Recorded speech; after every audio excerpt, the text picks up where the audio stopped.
you have a quick 30 seconds, Mr. Homan? Just a couple of questions. Never 30 seconds.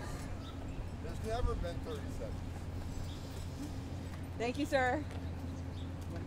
One of the big national stories is the flash flooding conditions in Texas. I know your focus is on border security, but can you just walk us through sort of the federal response and sort of look at my head with that? Look, I think Secretary Noem and President Trump responded quickly. I know even the Border Patrol Star unit was deployed, and they're helping the recovery effort. I know Border Patrol air assets are involved. I think Secretary Noem reacted quickly. I mean, thank God President Biden's not president. We'd still be waiting for a response. Tom, can you talk about the big beautiful bill and what sort of money you're going to see for the border, when, what you think you would use it for? Well, it's going to reduce a lot of things. As far as the border, it's going to continue the border barriers, border walls. Border walls work. Every place to build a wall, illegal immigration decrease, illegal drug flows decrease. And not just border wall, it's going to buy more river buoys. River buoys are very effective. And it's also going to give the technology we need on the southern border. In the existing wall and the new wall. When President Biden came in office, not only did he stop building the wall, he stopped putting the technology in the existing wall that does a lot of good things. It gave Border Patrol agents the ability to talk to one another, because a lot of dead zones on the border, that's an officer safety issue. I don't want to get into specifics, it's law enforcement sensitive, but the technology of that wall helps us to realize when someone's approaching the wall, someone climbs the wall. So we need that technology there. It's a border wall system. So we're going to continue the wall building.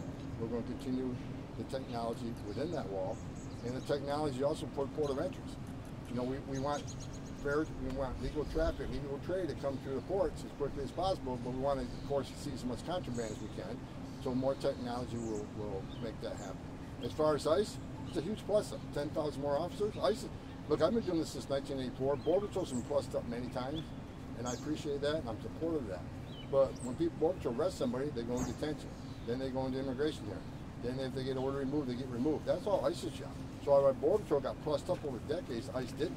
So now ICE finally is getting the resources they need.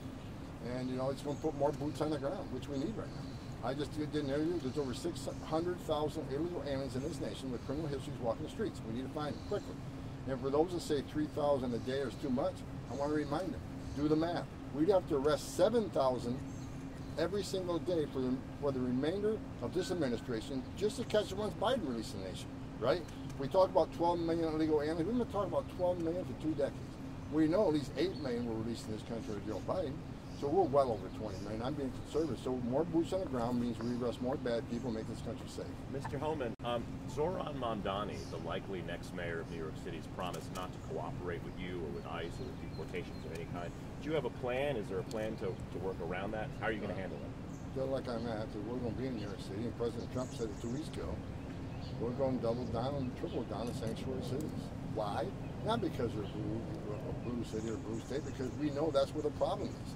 We know they're releasing public safety threats and national security threats to the streets every day because they don't honor our detainers. We know that. We don't have that problem like in Florida, where every sheriff in the state's working with us. So where we're going to send our assets, we're going to send them where the problem is. Sanctuary cities. So I've said it before, we'll flood the zone of sanctuary cities. If they don't let us arrest a bad guy and come to jail, they're going to arrest him in the community. We're going to arrest them at a work site. So we're going to increase community operation. We're going to increase work site enforcement operation. We're going to get the bad guys. So if they don't want to help, get out of the way. We're coming to do it. You have a priority list? So what things you'd like to do first, or are you going to do it all at the same time? Same as day one. National security threats, public safety threats are always the priority. But if you're in the country legally, you're not off the table. I mean, I see people, saying we're arresting non-criminals. Well, they're in the country legally. That's our job. And we told ICE agents in the process going out looking for the bad guy. And this is the problem with sanctuary cities. When we go to the community to go find the criminal, many times they're with others that may not be a criminal target, but they're in the United States illegally. They're coming too. We're going to force immigration law. Unlike the last administration, where Secretary Mayorkas instructed ICE, you can't arrest an illegal alien for simply being here illegally.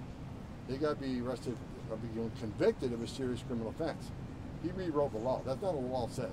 We're going to force law. That's what the people put President Trump in office to do, and that's what we're doing. Mr. Homan, it's a little out of your area, but Secretary Noem has rejected the idea that staff shortages had anything to do with the problems in Texas and forecasting and getting warnings out. Are you interested in a serious investigation to find out whether staff shortages had anything to do I'll with leave it? it upset. You're right. It's out of my lane. Secretary Noem, I'm sure she's all over this. Of course, the first thing the left wants to do is, when there's a tragedy like this, is blame somebody in the Trump administration. Bottom line is, I looked at response that occurred. It's a far better, quicker, appropriate response than you would have seen in the Biden administration.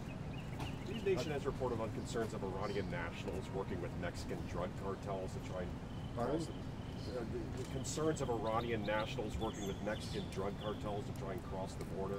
Is that something you're tracking? How serious of a concern is that? I can't comment on that. We're well aware of it, and we're all over it. Thanks, folks. Thank you. Thank you. Thank you.